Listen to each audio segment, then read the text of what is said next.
আসসালামু আলাইকুম রহমতুল্লাহ। আলহামদুলিল্লাহ, আল্লাহ তাআলা রব্বুল আলমিনের মেহরবান যে আল্লাহ তাআলা রব্বুল আলমিন আপনাকে আমাকে শরীরে সুস্থ রাখছেন, এর মতো নিয়ামত আর কোনো জিনিস হয় না। কারণ যখনই আপনি একটা মানুষকে বলবেন যে আপনার শরীরটা কেমন, ওই মানুষটা যদি শরীরটা যদি ভালো থাকে সারা পৃথিবী তার কাছে কিন্তু ভালো লাগে। আর শরীর যদি অসুস্থ হয়, সারা পৃথিবীটাই তার কাছে অসুস্থ লাগে। এই জন্য শরীর ভালো মানে সমস্ত কিছু ভালো। আপনি কোটি টাকার মালিক, শরীর আপনার যদি খারাপ থাকে তাহলে আপনি কিন্তু এই কোটি টাকার কোনো দাম নেই। আপনার বিল্ডিং আছে, কয়েকতলা ফাউন্ডেশন বিল্ডিং আছে, কিন্তু এইগুলো কোনো মূল্য নেই আপনার শরীরটা যদি সুস্থ না থাকে। এই জন্য আমি এটাই বলবো আপনাদেরকে, শরীরের সুস্থতা অবশ্যই আল্লাহ তাআলার কাছে সবসময় কামনা করবেন। আর শরীরের যে নিয়ামত আল্লাহ তাআলার কাছে সবসময় শুকরিয়া আদায় করবেন।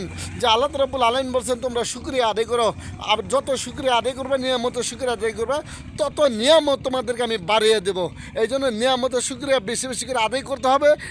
নিয়ামতের শুকরিয়া বেশি বেশি আদায় করলে আল্লাহ রব্বুল আলামিন নিয়ামতকে আরও বাড়িয়ে দেবেন। সুবহানাল্লাহ। মাশাআল্লাহ হাজিরিন, নিয়ামতের শুকরিয়া আদায় করবে কীভাবে? আমাদের শরীরের নিয়ামত হলো 5 ওয়াক্ত নামাজ, আমাদের হাতের নিয়ামত হলো হাত দ্বারা ভালো কাজ করা, আমাদের মুখের নিয়ামত হলো মুখ দ্বারা ভালো কোনো কথা বলা, আমাদের পায়ের নিয়ামত হলো পা দ্বারা ভালো কোনো কাজে যাওয়া, আমাদের সর্ব অঙ্গ প্রত্যঙ্গের নিয়ামত আছে, কিন্তু আমরা হয়তো অনেকে জানি না। অবশ্যই জানা উচিত। নিয়ামত জেনে কাজ করলে অবশ্যই আপনি প্রতিফল ভালো পাবেন ইনশাআল্লাহ। আল্লাহ রাব্বুল আলামিন নিয়ামত জেনে অবশ্যই সঠিকভাবে আপনাকে আমল করার মতো, আমাকে আমল করার মতো তৌফিক দান করুক। আমিন। পরবর্তী দেখা হবে কোন